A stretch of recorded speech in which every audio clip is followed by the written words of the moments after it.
Assalamualaikum warahmatullahi wabarakatuh. Kembali lagi dengan pelajaran prakarya pada hari ini, masih dengan tema kerajinan bahan keras. Minggu kemarin, 2 minggu yang lalu kita sudah belajar tentang proses produksi kerajinan bahan keras alam, yaitu dari kayu, rotan, dan bambu.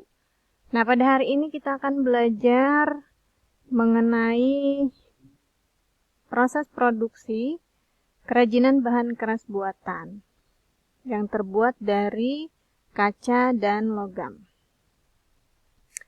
Nah, seperti yang kalian lihat di depan, di sini ada kerajinan bahan keras yang terbuat dari kaleng Coca-Cola.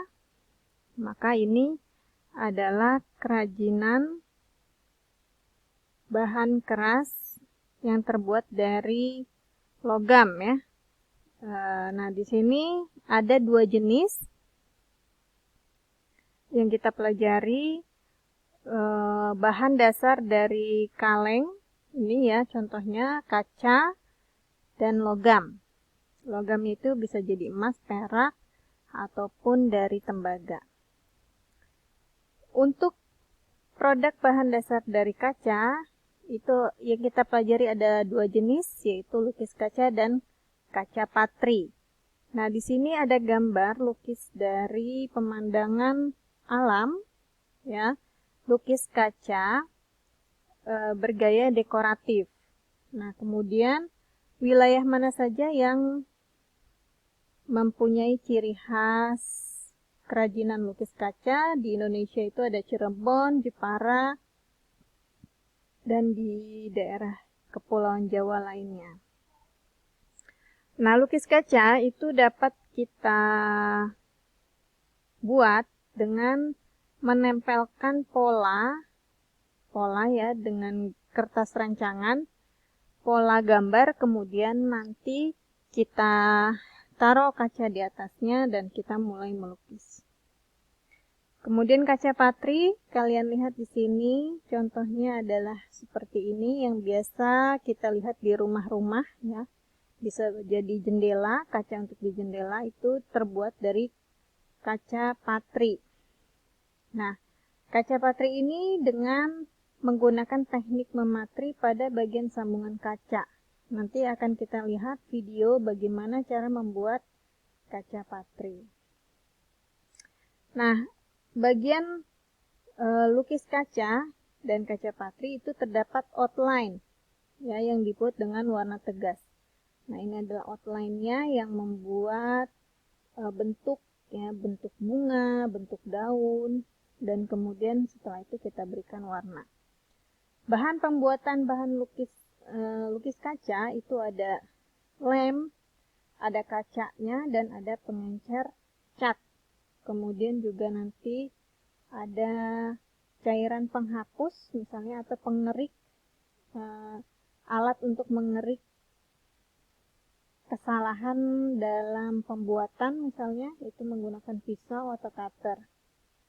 Nah, yang pertama ini alat pembuatannya menggunakan pena khusus lukis kaca, dan ketika sudah digunakan seperti ini, kalian lihat di sini di bawah kaca itu ada kertas rancangan berupa bunga, kemudian isi tinta dari penanya itu berwarna putih sebagai outline-nya. Kemudian ini kertas rancangan kalau kita mau membuat lukis gambar kuda ya, kemudian juga ini lukisan gambar wayang. Nah, ini yang tadi Ibu sebutkan, pisau kertas atau cutter untuk mengorek gambar yang salah. Ini adalah kuas untuk mengecat. Kemudian setelah kita buat outline-nya, nah ini outline-nya warna apa nih anak-anak? Ya, outline-nya berwarna putih. Kemudian kita gunakan kuas untuk memberikan warna pada bunga dan daun yang sudah dibuat outline-nya. Kita memerlukan meja untuk membuat lukis kaca, lap membersihkan sisa cat,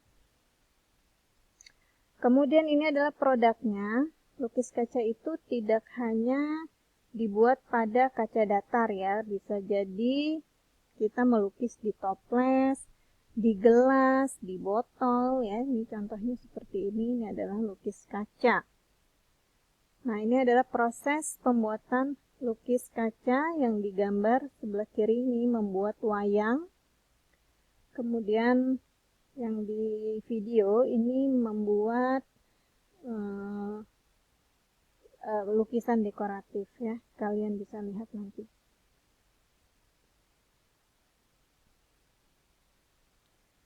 Kita lanjutkan. Nah, di sini ada kerajinan dari logam ya, logam.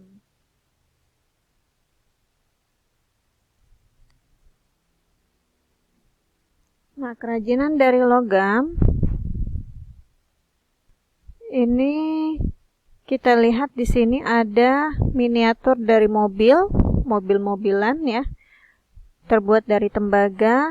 Apa saja teknik yang digunakan? Itu ada teknik bakar, ada teknik tempa, kemudian juga banyak terdapat di daerah, misalkan contohnya Kalimantan, Jawa, yaitu banyak terdapat kerajinan logam. Ini ada bros juga dari logam. Ini adalah bahan pembuatan kerajinan logam. Ada logamnya, kemudian ada tintanya ya atau catnya, kemudian ada lem perekat. Nah, kerajinan logam di sini ada alat-alatnya, ada gunting, kaleng, ada cetakan, kemudian ada kuas. Nah, ini kerajinan logam, produknya seperti pada gambar. Nah, ini adalah prosesnya, kalian lihat nanti videonya ya. Ini proses pembuatan kerajinan dari tembaga. Nah, ini adalah kemasan. Ketika sudah jadi produknya, maka kita kemas ya. Kemasan itu adalah bagian terluar untuk membungkus suatu produk. Tujuannya untuk melindungi produk tersebut dari cuaca, guncangan, dan benturan terhadap benda lain. Nah, itu adalah arti dari kemasan. Kemudian kalian kerjakan semuanya 91, 92, 93, 94, 95 dengan latihan yang sama, PH5. Ibu buka mulai dari jam 8 tanggal 28 Agustus sampai dengan 21.30, setengah 10 malam di hari Jumat juga. Ibu mohon kalian tidak menumpuk tugas sehingga tidak ada pengumpulan tugas yang terlambat. Terima kasih. Wassalamualaikum warahmatullahi wabarakatuh.